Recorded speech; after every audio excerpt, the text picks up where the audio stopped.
Warwara here, washungurudzwa nemweya wetsvina, uri kutsvaga wekuroora kana kuti wekuroorwa naye, wakabirwa here, kana mhinduro yako iri hongu, yes, warangarirwa.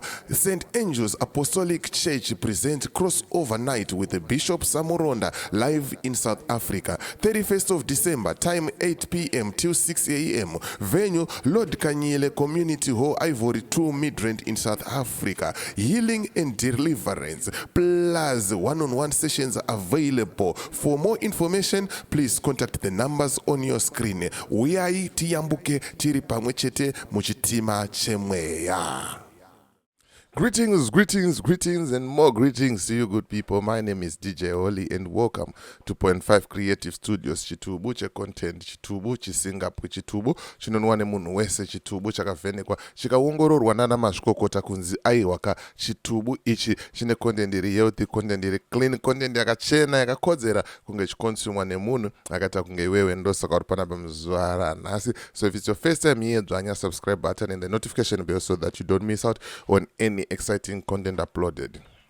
Asi kana wanga wagara uri mugaro wepanapa dango kutenda nekuda sei nokurumza kubhadhara rendi. Thank you very much for supporting Point 5 Creative Studios. Right, ndatirega ndigadzire video rangu rekupedzisira mugore ra2024 rinova gore ranga rakanaka, gore ratakaachievha zvinhu zvakati wandei, kusanganisira kurichawo 50,000 subscribers. Handitika aiwa ndinokutendai nesupport yenyu, ndokutendai nerutsigiro rwenyu. At the same time ndoda kutenda each and every guest watakahosta panapa. Nditika angava ma-artists, angava ma-politician, angava ma-wovets, nevese vaitipa nyaya. Aiwa ndangoti thank you very much for supporting Point 5 Creative Studios. Zvikafamba zvakanaka, zvikasaenda nepamwe, aiwa kana 8 o'clock nendri panapa ndichita futi live stream yedu yekupedzisira mugore rani ra2024.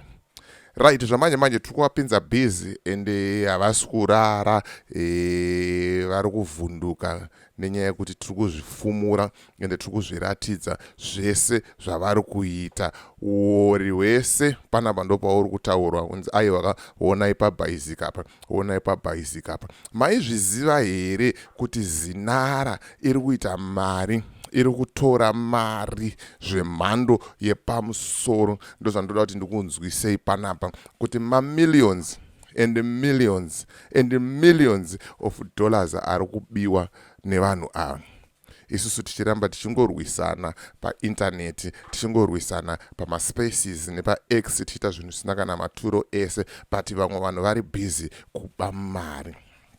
Ndisikatambise nguva, ndikuti kana une bhizimusi raunaro 2025 aiwaka uyati kushambadze panapa, ndo pari kuitika zvinhu, ndo pari kushambadzwa mabhizimusi evanhu semabhizimusi. Kana une nyaya yaunayo yauda kuti ndifambire, ndibate namba dzangu ndo dziri pasidzo, tinodzifambira nyaya dzese. Ende musakanganwe nyaya sekuru Kanengo, ndichiri kuifambira, ndichavabata ndo yanawo, ndonzwa kuti zviri kufamba sei uyezve zvakaita sei, zvakamira sei. Handitika right. Owena kutaura kuti company registration in South Africa zvaanyore, hazvichanetse, chinongodiwa chete ipassport yako chete. Nyange usina permit zvinoitika zvinhu izvozvo. Waregister company anobva akuvhurira an FNB bank account. FNB bank account zvekuti wakutotanga kutoita zvinhu zvako one.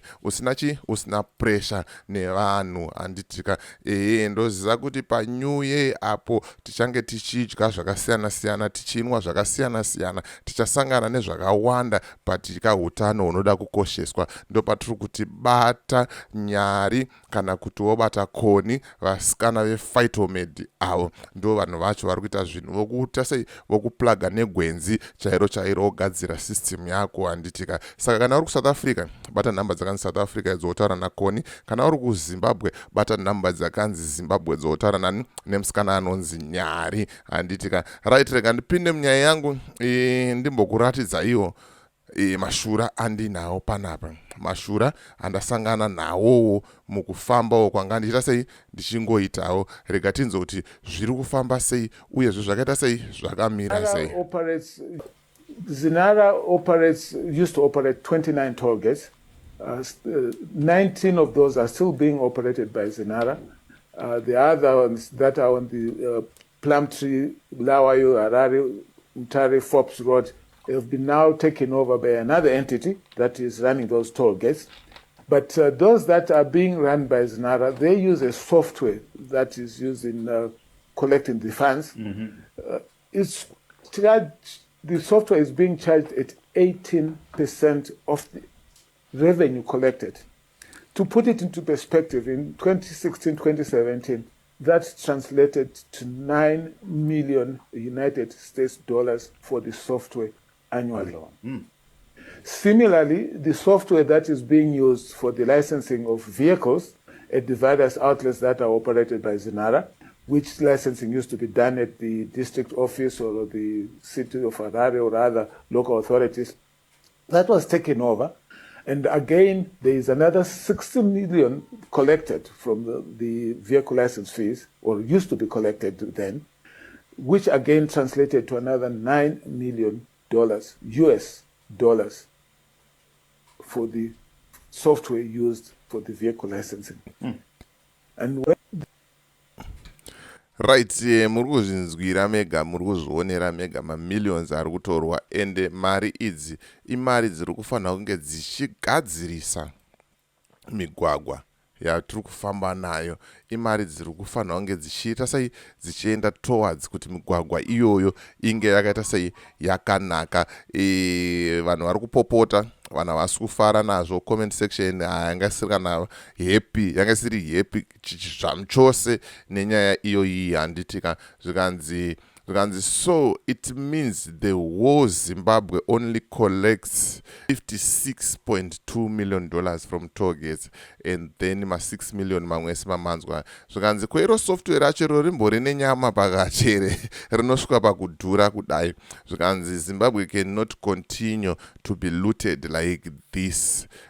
Mawani zvekutodaro. Ayo comment section yanga ichipopota zvikanzi zvakaoma komana.